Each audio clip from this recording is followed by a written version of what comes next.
what can I tell you about Krystle? She's kind. She's got a great smile. She was born in Red Deer and grew up in Edmonton. And she's currently joining us right now via Skype. So welcome, Krystle. How are Thank you? you. Thank you. Yeah, thank you for having me and interviewing me. This is great. Oh, thank you for agreeing. Um, Krystle, your music has been described as many things, including funky, soulful, and compared to many great artists, including favorites such as Ella Fitzgerald and Erica Badu. Can you describe your music in your own words and what's inspiring for you? Yeah, for sure. My music is I get influences, like you said, from a lot of places. Everything from people like Prince to Etta James and Ella Fitzgerald and a million other things. So I tend to always go toward a retro sound, something that really encompasses that old style, old school kind of feel to it. And in anything modern, you try and make it live in its time frame, right? So I try and take the old and blend it with the new and make a fun, jazzy, funky, soulful, sort of fusion of things that appeals to a lot of people. And so far, it seems to have been turning out okay. Awesome. 2009, your self-entitled CD took home the Urban Recording of the Year for the Western Canadian Music Awards. You've performed at the Whistler International Film Festival, Edmonton Jazz Festival, and many, many other places, as well as touring. And you worked alongside artists such as Creisha Turner and the Hip Hop Joint Productions Group. Um, you've also released a new CD, which we'll talk about shortly in more detail. Um, but just tell us, what has it been like for you to accomplish all these amazing things in your career? I just feel like it's sort of blessings along the way, I guess, like it's all really cool. I don't really feel like I've accomplished much, I guess.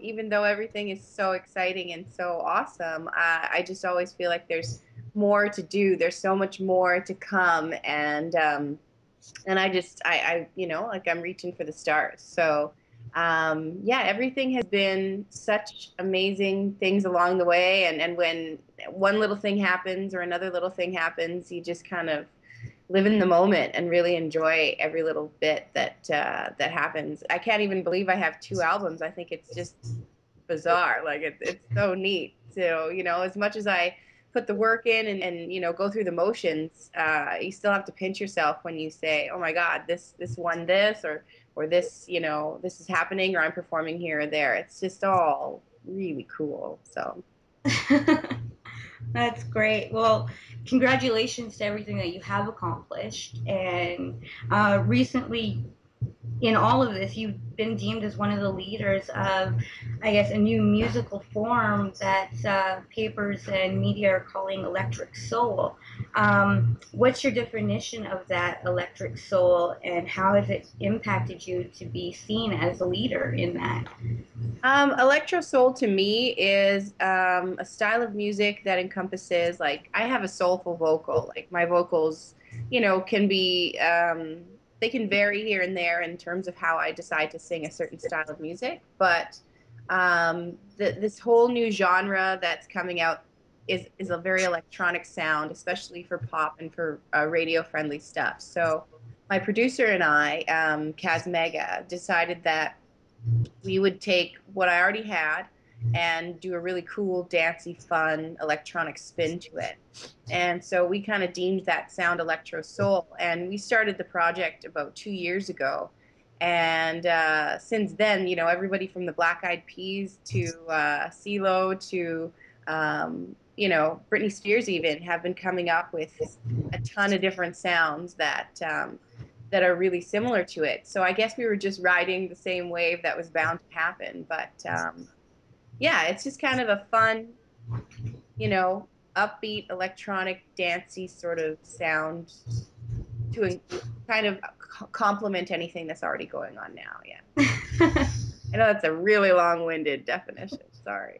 Well, it's not just it's just not a title of a music either, right? It's a whole way of being and looking at your music Definitely.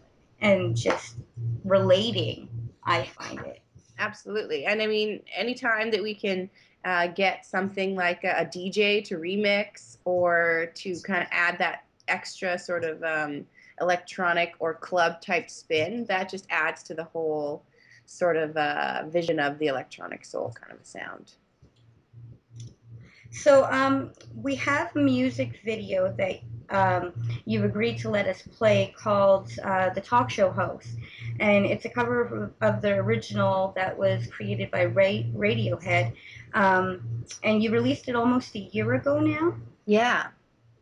Can you just tell us a bit about your video and the history behind making it? Anything else that you think is really important for your fans to know about this video? Talk show host video. Well, the reason I chose it to be the video for my first album was because I always got compliments on that particular song through the album because it tended to be something that a ton of people really were surprised, pleasantly surprised in hearing. Nobody expected a R&B typical girl to be doing a Radiohead cover, and turn it into something really universal and different. And a friend of a friend was into making videos and really into sort of wanting to expand his portfolio for videography. And he offered with his team to make a video for me. And that just sort of to me was amazing. It opened up this whole sort of collective of artists trying to help each other out. And so, yeah, we decided to kind of really take a masquerade type theme and use it to pull the subject matter and the sort of different moods from the song itself. And we recorded it at the Latitude 53 Art Gallery in Edmonton. And everybody was super generous in donating all of their spaces and time and energy to really make it a really cool project. So that's how that happened. So everybody enjoy this video by Krystle Dos Santos, the talk show host.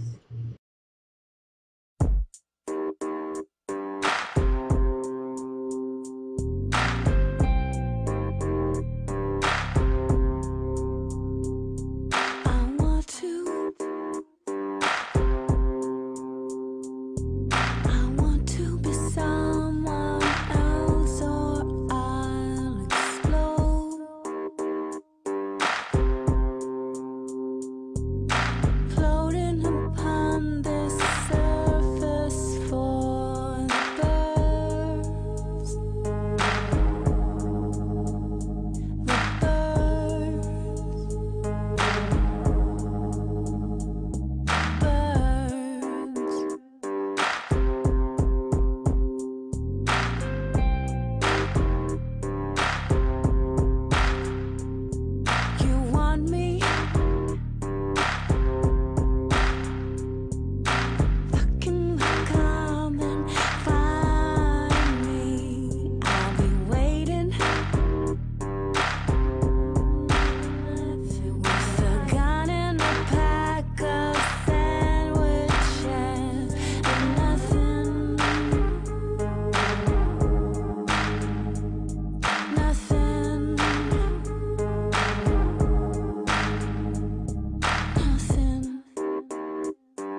Okay, so welcome back to OnBeat, and you just finished watching the Krystle Dos Santos music video for her version of the talk show host. And Krystle, honestly, I can't tell you what is my favorite part, whether it's the amazing sultry looks that you give the camera, or just the domineering aura that you have in the video. Uh, or the fact that you allowed us to play it. Really, it's an amazing video to me. Um, but it doesn't stop there. You have a new CD entitled Fame Fatale, and you're currently working on a music video for that also. Um, and your video Fame Fatale, it's a concept CD. That's Uh, right. okay, and it's, I guess the main character is a female, and her name is Unit 9. So, can you tell us about the CD, the concept of it, and what Unit 9 means to you and your other female fans, or any of your fans listening to this CD? Yeah, of course. Like I said, we started working on this concept album about 2 years ago, my producer and I, and we had written a story to base the whole project on. So the story was this sort of comic book almost narrative that explained the character, this heroine, a femme fatale, Unit 9, who was created as a cyborg assassin in a post-apocalyptic world. And she basically goes through the story and becomes a little more human as she escapes and separates herself from the control of the organization that she's under. And she realizes that like the world shouldn't be like this. We shouldn't all be so heavily controlled, and decides to basically become a martyr and sacrifice herself and destroy everything to start from scratch so that everyone else can really be able to thrive and grow and be free. So basically, what it is it's a metaphor for love. It's a metaphor for the independent music industry and how difficult it is to really make it today and these days, and in the structure that we have to. It's a metaphor for, a lot of things, the way that modern society works. And it's basically a literal sort of storyline that people can sort of latch onto. Today, a lot of people are just downloading their singles and not really getting invested in the songs or the stories or the concepts behind them. And this was our effort to sort of make everyone who would, be kind enough to have a listen, have a little more something to attach themselves to. And our goal is to eventually make a full comic book, like a graphic novel out of it. We'd like to do collaborations with other artists and bring in other people. So we want to make a big, full sort of franchise out of the whole idea, and allow people to really get invested in the story and in the characters. And yeah, make it a little bit more than just music. Make it a really big creative umbrella of